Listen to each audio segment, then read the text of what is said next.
اور اس کو پتہ ہے کس کو کیا دینا ہے اور اس کو وہ بہم پہنچا رہا ہے۔ انسان کو طرح طرح کے کھانے چاہیے، ایک کھانے سے یہ اکتا جاتا ہے۔ بھینس تو سویر شام دوپہر وہ چارہ ہی کھاتی ہے، کبھی نہیں اس نے کہا کہ کوئی ناشتہ تبدیل کر دو۔ سر جھکائے ہوئے وہ صبح بھی وہ کھا رہی ہوتی ہے، شام کو بھی وہ کھا رہی ہوتی ہے۔ لیکن انسان ہے وہ ایک چیز 2 دفعہ کھائے تو وہ کہتا ہے یہ تو صبح بھی لی تھی۔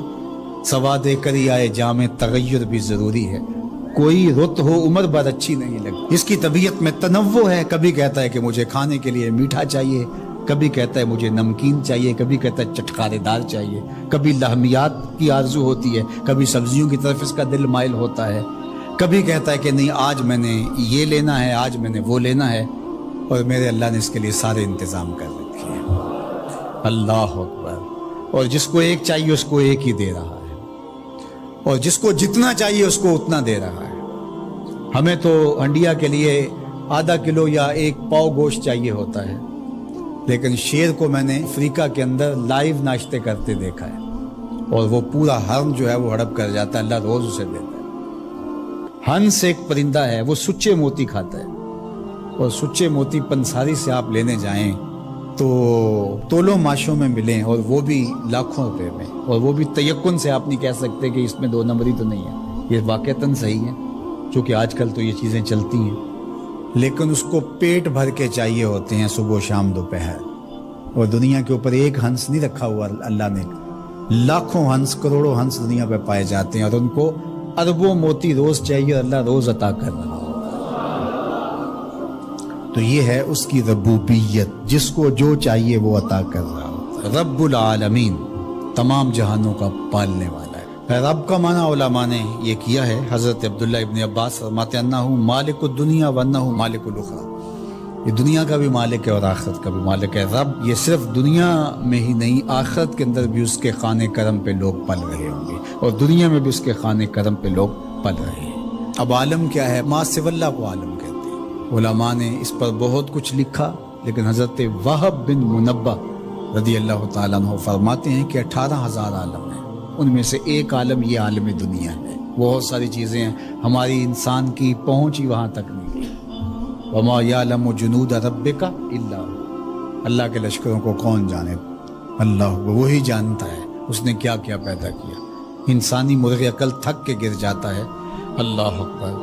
تو کہا رب العالمین، تمام جہانوں کا پالنے والا۔ اچھا، یہاں رب المسلمین نہیں کہا گیا، رب المطیعین نہیں کہا گیا، رب المتقین نہیں کہا گیا۔ صرف نیکوکاروں کا، اچھے لوگوں کا رب ہو، جو نہیں مانتے وہ ان کا بھی رب ہے، جو انکار کرتے ہیں ان کا بھی رب ہے۔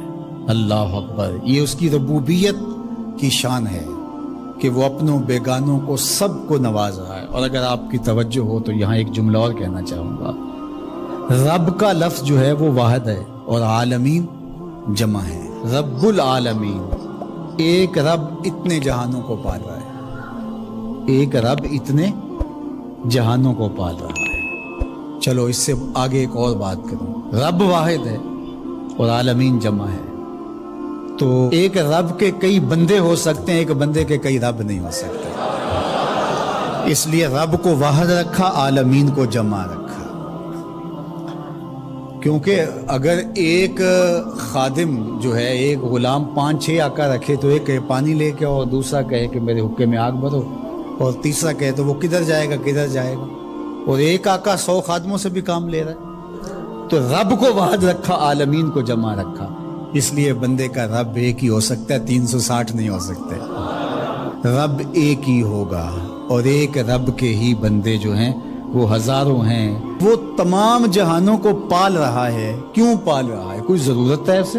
جو بھی ہے، باپ اولاد کو پالتا ہے تو اس کے ذہن کے کسی گوشے میں ہوتا ہے یہ بڑھاپے کا سہارا بنے۔ شاگردوں کو استاد پڑھا رہا ہوتا ہے، اس کے ذہن میں ہوتا ہے کہ کل یہ میرے کاز میں میرے ساتھ کھڑے ہو جائیں گے، میرے ساتھی ہوں گے۔ ملازموں کے ساتھ ان کا باس کھڑا ہوتا ہے تو ان سے کام لینا ہوتا ہے، غرض ہوتی ہے۔ تو اللہ اتنے جہانوں کو پال رہا ہے تو کیا غرض ہے؟ الرحمن الرحیم، محض رحمان ہے نا، اسے کوئی غرض نہیں، وہ رحمان ہے اور رحیم ہے، اور یوں ہی پال رہا ہے۔ جو نہیں مانتا اسے بھی پال رہا ہے، اور جو مان رہا ہے اسے بھی پال رہا ہے۔ اللہ اکبر، وہ رحمان ہوا، وہ رحیم ہوا۔ ایسا نہیں ہوا کہ ایک بلی کو بہت زیادہ خوراک دے دی گئی اور وہ پھول پھول کے ہاتھی جتنی ہو گئی، اور ایسا کبھی نہیں ہوا کہ ایک ہاتھی کو خوراک کم ملی اور وہ چوہے جتنی رہ گئی۔ جس کی جو فطری استعداد ازلی جو اس نے خود مقرر کی ہوئی ہے، اس کے مطابق اس کی گروتھ ہوتی ہے اور اس کے مطابق اس کی تربیت کرنا ہے۔ خلاصہ ہے پورے قرآن کا سورہ الفاتحہ، جو سارے مضامین ہیں پورے قرآن میں وہ سمٹ کے سورہ فاتحہ کے اندر آ گئے ہیں۔ تو اس کا آغاز اللہ کی حمد سے ہو رہا ہے۔ الحمدللہ، تمام خوبیاں اللہ کے لیے۔ کسی کے اختیاری حسن پر، کسی کے اختیاری جمال پر جو ثنا کی جاتی ہے، ستائش کی جاتی ہے، اسے حمد کہا جاتا ہے۔ کچھ خوبیاں اختیاری نہیں ہوتی، غیر اختیاری ہوتی۔ اگر کسی کا رنگ سفید ہے، نقوش تیکھے ہیں اور اس کی آنکھیں نرگسی ہیں، اس کے دیگر اعضاء کا توازن بڑا اچھا ہے، تو یہ اس کا اپنا کمال نہیں ہے۔ ایک شخص عالم ہے، اس نے پڑھا، محنت کی، آگے بڑھا، تو یہ اس نے محنت کر کے ایک چیز حاصل کی، تو اس کا وصف بیان کرنا اور اس پر ثنا کرنا یہ غیر اختیاری حسن نہیں ہے بلکہ اختیاری ہے۔ تو کمال وہ ہوتا ہے جو چیزیں اختیاری ہوں۔ تو اللہ جل شانہ کی حمد اس لیے کی جاتی ہے کہ اس کی چیزیں، اس کا حسن غیر اختیاری نہیں ہے، وہ اس کا اختیاری ہے۔ اللہ اکبر۔ تو کسی کے اختیاری حسن پر تعریف حمد کہلاتی ہے، اور اگر وہ نعمت کے مقابلے میں ہو تو وہ حمد شکر کہلاتی ہے، اور اگر نعمت کے مقابلے میں نہ ہو تو اس کو حمد کہا جاتا ہے۔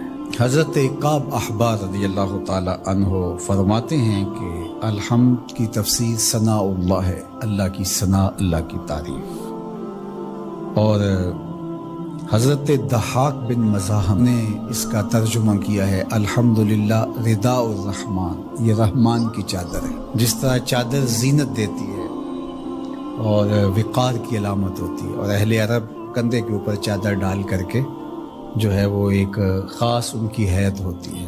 یہاں گرمی سردی سے بچاؤ کے لیے چادر لی جاتی ہے، لیکن عرب میں چادر جو ہے وہ زینت کے لیے لی جاتی ہے، اور وہ آپ نے دیکھا ہوگا کہ عرب علماء یہاں کندھے پہ چادر رکھتے ہیں، تو وہ زینت کے لیے ہوتی ہے، ضرورت کے لیے نہیں ہوتی۔ تو اس لیے یہاں جو رداء الرحمن کہا گیا ہے، تو الحمد رحمان کی زینت ہے، وقار کی چادر ہے۔ ثنا کی جتنی بھی قسمیں اور جتنی بھی صورتیں ہیں وہ اللہ کے لیے، وہ ڈائریکٹ تعریف کی جائے تب بھی اللہ کی، انڈائریکٹ تعریف کی جائے پھر بھی اللہ کی ہے۔ یعنی پھول کو کہا جائے کیا خوب پھول ہے تو پھر بھی اللہ کی تعریف، اور کہا جائے سبحان اللہ پھول کو دیکھ کر پھر بھی اللہ کی تعریف، پاکیزگی اللہ کی بولی جا رہی ہے۔